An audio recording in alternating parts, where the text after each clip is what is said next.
गीत गाउनुहोस् त। हमला हमला ऋषि धमला, अरे हमला हमला ऋषि धमला। स्वर त राम्रो छैन नि त। चाहिए कुरा नगर बस छोड। तपाईलाई मन पर्ने पेय पदार्थ के हो? मलाई त अझ होका राम्रो लाग्छ। अनि खानामा तपाईको रुचि केमा छ? I like to spicy dishes. प्रेम, रोमान्च र सेक्समा चाहिँ सबभन्दा तपाईलाई मन पर्ने चीज के हो? धेरै नबोला तिमी, धेरै फाल्टु नबोला, बकवास गर्छौ तिमी। जनता जान्न चाहन्छ बताउनु छ त। जबरजस्ती गरेर हुन्छ। तपाईँ अत्यन्त रमाइलो मान्छे, सज्जन मान्छे, तर रक्सी बढी खाने क्या के? चाहिए कुरा नगर बस छोड। अब म रक्सी पिउँदिन भनेर भन्न सक्नुहुन्छ तपाईँ? तपाईँ जेपीटी उही नबोल्नुस् है। रक्सी कति पिउनुहुन्छ तपाईँ? पानी खाँदाखेरि रौसी खायो भने जस्तो तपाईँ विवाह गर्दै हुनुहुन्छ अरे? मलाई चाहिँ केटाहरूलाई चाहिँ नजिस्याउने गरे है तिमीले। तपाईलाई युवतीहरूले धेरै मन पराउँछन् रे। झिस्किया छौ मैले दाइलाई।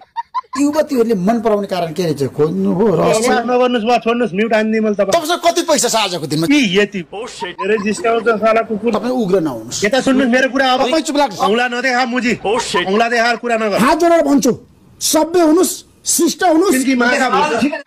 जे पाए त्यही बोल्ने। देखा मैले आफ्नो औकात फेरि। तपाईसँग हिम्मत छ, साहस छ? जस्तालाई भ्याइन्छ दुईटालाई चाहिनु पर्यो, निमोटली चाहिनु पर्यो, बल राख्छु। त्यस्तो पावर छ है तपाईसँग? 2.5 किलोको जो हात पर्यो भन्ने हो नि एकचोटि। तपाईले हात हाल्नु होइन? उल्टा हातले चाहिनु पर्यो दिने हो। म यहाँ झगडा गर्न आएको होइन। के घण्टा गर्न बोल्छौ त तिमी फेरि? गल्ती गर्नु भएको छ, तपाईले माफी माग्नु। दाइ गल्ती भयो, अब गाली गर्दैन। Thank you so much. हस्त धन्यवाद।